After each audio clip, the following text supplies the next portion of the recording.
I welcome you to learn English. It அப்படிங்கிற வார்த்தையை வச்சு சென்டென்சஸ் எழுதுறது எப்படி அப்படிங்கிறத பார்க்க போகிறோம். இங்கே நான் ஷஃபிள் பண்ணி வார்த்தைகள் கொடுத்துருவேன். வாக், மார்னிங், குட் இது எல்லாமே ஆர்டராக இல்லை. ஸோ அதை நீங்கள் ஒரு ஆர்டருக்கு கொண்டு வரணும். அந்த சென்டென்ஸ் இட்டில் ஆரம்பிக்கணும். அதனுடைய மீனிங் காலையில் நடப்பது மிகவும் நல்லது. நீங்கள் கொஞ்சம் யோசிச்சிங்கனாலே உங்களால் அந்த சென்டென்ஸ் எழுத முடியும். It is good to walk in morning. So அந்த டு வாக் அதை கொண்டு வரணும். அந்த வேர்ப் எங்கே இருக்குது அப்படிங்கிறத தேடணும். வேலையை குறிக்கும் வார்த்தை. ஸோ வாக் நடக்கிறது, அதுக்கு முன்னாடி டு அப்படிங்கிற ப்ரிப்போசிஷன் ஆட் பண்ணிவிட்டு it is good to walk in morning அப்படின்னு நீங்கள் சென்டென்ஸ் ஃப்ரேம் பண்ணணும். இது மாதிரி நான் ஷஃபிள் பண்ணி வார்த்தைகள் கொடுத்துருவேன். நீங்கள் அதை ஒரு முழு வாக்கியமாக உருவாக்கணும். இட்டில் ஆரம்பிக்கணும் அந்த sentences. I welcome you to the channel Sen Talks. Spoken English videos, English grammar explanation வீடியோஸ்லாம் இந்த சேனலில் அப்லோட் பண்ணியிருக்கேன். ப்ராக்டிஸ் பண்ணிகிட்டே இருங்க, கண்டிப்பாக டெவலப்மெண்ட் இருக்கும். உங்களால் சென்டென்சஸ் ஃப்ரேம் பண்ண முடியும். நீங்கள் ட்ரை பண்ணி பார்த்தீங்கனாலே அது உங்களுக்கே தெரியும். ஸோ ஹெசிடேட் பண்ண வேண்டாம், கண்டிப்பாக உங்களால் முடியும். இங்கே 3 வார்த்தைகள் இருக்குது. Speak, truth, safe. இந்த 3 வார்த்தைகளை வச்சு உண்மையை சொல்வது பாதுகாப்பு அப்படின்னு இட் அப்படிங்கிற வேர்டில் ஆரம்பிக்கிற ஒரு சென்டென்ஸ் ஃப்ரேம் பண்ணுங்கள். கண்டிப்பாக உங்களால் முடியும். ட்ரை பண்ணி பாருங்கள். வீடியோ பாஸ் பண்ணிவிட்டு ஆன்சர் ட்ரை பண்ணுங்கள். ஆன்சர் ஃபியூ செகண்ட்ஸில் டிஸ்பிளே ஆகும். கொடுத்துருக்கிற 3 வார்த்தைகளில் எந்த வார்த்தை வேர்ப் அப்படிங்கிறத நீங்கள் பார்க்கணும். ஸ்பீக் அப்படிங்கிறது பேசுகிறது, அது ஒரு செயலை குறிக்கும் வார்த்தை. ஸோ அதுக்கு முன்னாடி டு அப்படிங்கிற ப்ரிப்போஷன் ஆட் பண்ணிடுங்க. தென் இட்டில் ஆரம்பிங்க. It is safe to speak truth. உண்மையை சொல்வது மிகவும் பாதுகாப்பானது. Again 3 words. Cut, cloth, waste. துணியை வெட்டுவது வீணானது. ஓகே, வீணாகிவிடும். ஸோ நீங்கள் ஃப்ரேம் பண்ண போகிற சென்டென்ஸ் இட்டில் ஆரம்பிக்கணும். ஓகே, வேர்ப் எது அப்படிங்கிறத தேடுங்க. அதுக்கு முன்னாடி டு அப்படிங்கிற ப்ரிப்போஷன் ஆட் பண்ணிவிட்டு வீடியோ பாஸ் பண்ணிவிட்டு சென்டென்ஸ் ஃப்ரேம் பண்ண ட்ரை பண்ணுங்கள். ஆன்சர் ஃபியூ செகண்ட்ஸில் டிஸ்பிளே ஆகும். ஈஸியாக ஃப்ரேம் பண்ணியிருப்பீங்க. It is waste to cut cloth. துணியை வெட்டுவது வீணானது. No information safe.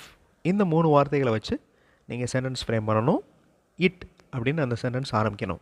அந்த சென்டென்ஸுடைய மீனிங் தகவல்கள் தெரிந்து கொள்வது பாதுகாப்பானது. வீடியோ பாஸ் பண்ணிவிட்டு ஆன்சர் ட்ரை பண்ணுங்கள். ஆன்சர் ஃபியூ செகண்ட்ஸில் டிஸ்பிளே ஆகும். It is safe to know information. It is safe to know information. தகவல்கள் தெரிந்து கொள்வது பாதுகாப்பு. இங்கிலீஷ் மாடல் சென்டென்சஸ் இருக்கிற வீடியோஸ் இன்னொரு சேனல் Sen Talks ப்ளஸில் அப்லோட் பண்ணியிருக்கேன். அந்த மாதிரி மாடல் சென்டென்சஸ் பார்த்தும் நீங்கள் இங்கிலீஷில் பேசுகிறதுக்கு எழுதுறதுக்கு ப்ராக்டிஸ் பண்ணலாம். ரொம்ப யூஸ்ஃபுல்லாக இருக்கும். அந்த சேனல் வீடியோஸும் பாருங்கள். குழந்தைகளை பார்ப்பது மகிழ்ச்சி. see children happy. ஸோ இதில் வேர்ப் எது அப்படிங்கிறத தேடுங்க. அதுக்கு முன்னாடி டு அப்படிங்கிற வேர்டை சேர்த்துக்கோங்க. அந்த சென்டென்ஸ் இட்டில் ஆரம்பிக்கணும். ஸோ ட்ரை பண்ணி பாருங்கள். வீடியோ பாஸ் பண்ணிக்கோங்க. ஆன்சர் ஃபியூ செகண்ட்ஸில் டிஸ்பிளே ஆகும். It is happy to see children. குழந்தைகளை பார்ப்பது மகிழ்ச்சியானது. It is happy to see children. So see அப்படிங்கிறது ஒரு வேர்ப், வேலையை குறிக்கும் வார்த்தை. அதுக்கு முன்னாடி டு அப்படிங்கிற ப்ரிப்போசிஷன் வருது. It is happy to see children. Again video pass பண்ணிவிட்டு இந்த சென்டென்ஸை ஃப்ரேம் பண்ணுங்கள். தீயை தொடுவது ஆபத்து. Danger, touch, fire. இந்த 3 வார்த்தைகளை வச்சு இட் அப்படின்னு ஆரம்பிக்கிற சென்டென்ஸை ஃப்ரேம் பண்ணுங்கள். ட்ரை பண்ணுங்கள், கண்டிப்பாக உங்களால் முடியும். வீடியோ பாஸ் பண்ணிக்கோங்க. ஆன்சர் ஃபியூ செகண்ட்ஸில் டிஸ்பிளே ஆகும். It is danger to touch fire. It is dangerous to touch fire. அந்த மாதிரியும் சொல்லலாம். ஸோ ரொம்ப ஈஸியாக ஃப்ரேம் பண்ணியிருப்பீங்க. இந்த டச் அப்படிங்கிறது ஒரு வேர்ப். ஸோ அதுக்கு முன்னாடி நம்ம டு ஆட் பண்ணுறோம். It is dangerous, it is danger to touch fire. தீயை தொடுவது ஆபத்து. ஈஸியான 3 வாக்கியங்கள் நீங்கள் இப்போ ஃப்ரேம் பண்ண போகிறீங்க. Do, exercise, good. Talk, friends, fun. Safe travel, daytime. இதனுடைய அர்த்தத்தை நான் கொடுக்கல, பட் நீங்களாக கெஸ் பண்ணி இட் அப்படின்னு அந்த சென்டென்சஸ் ஆரம்பிக்கணும். கெஸ் பண்ணி ஃப்ரேம் பண்ணுங்கள். வீடியோ பாஸ் பண்ணிக்கோங்க. ஆன்சர் ஃபியூ செகண்ட்ஸில் டிஸ்பிளே ஆகும். It is good to two exercise. Exercise செய்வது மிகவும் நல்லது. இட் இஸ் குட் டு டூ எக்ஸசைஸ். அதே மாதிரி ஃப்ரெண்ட்ஸோடு பேசுகிறது ரொம்ப ஜாலியாக இருக்கும், ஃபன்னாக இருக்கும். It is fun to talk with friends. It is fun to talk with friends. அந்த வித் ஃப்ரெண்ட்ஸ் அப்படிங்கிறத நீங்கள் ஃப்ரேம் பண்ணியிருக்கீங்களா அப்படிங்கிறத பாருங்கள். Safe travel day time. It is safe to travel in day time. It is safe to travel in day time. Day டைமில் travel பண்ணுவது மிகவும் பாதுகாப்பானது. தினமும் 6 மணி நேரம் தூக்கம் ஆரோக்கியமானது. So healthy sleep 6 hours. அதே மாதிரி இன்னொரு சென்டென்ஸ்க்கு 3 words. Save, safe, water. Video pass பண்ணிவிட்டு இந்த 2 சென்டென்ஸஸையும் இட்டில் ஸ்டார்ட் பண்ணுற மாதிரி ஃப்ரேம் பண்ணுங்கள்.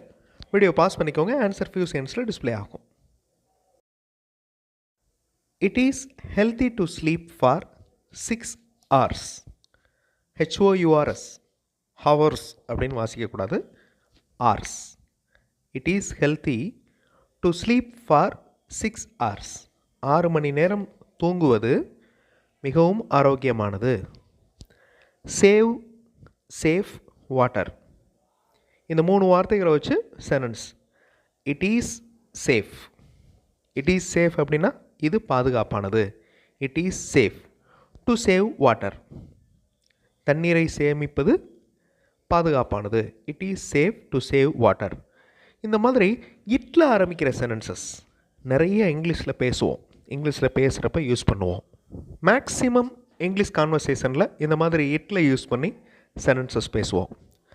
இட் மாதிரியே இன்னொரு வேர்டு இருக்குது, திஸ்.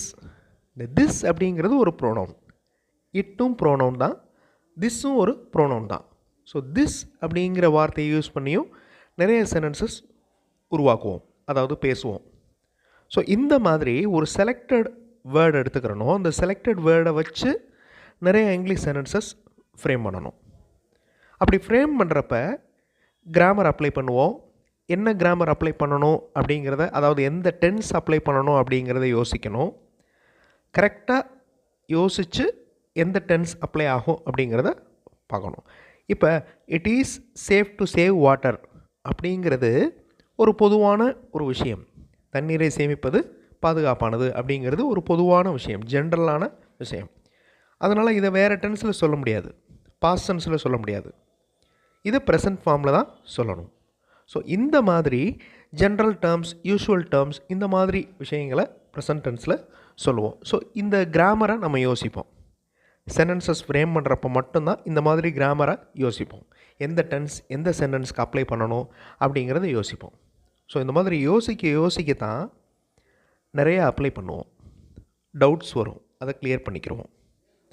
அடுத்த வீடியோவில் இன்னொரு இன்ட்ரெஸ்டிங்கான கிராமர் எக்ஸ்ப்ளனேஷன், இன்ட்ரெஸ்டிங்கான கிராமர் எக்ஸசைஸோடு பார்க்கலாம். தேங்க்ஸ் ஃபார் வாட்சிங் and thanks for your valuable comments.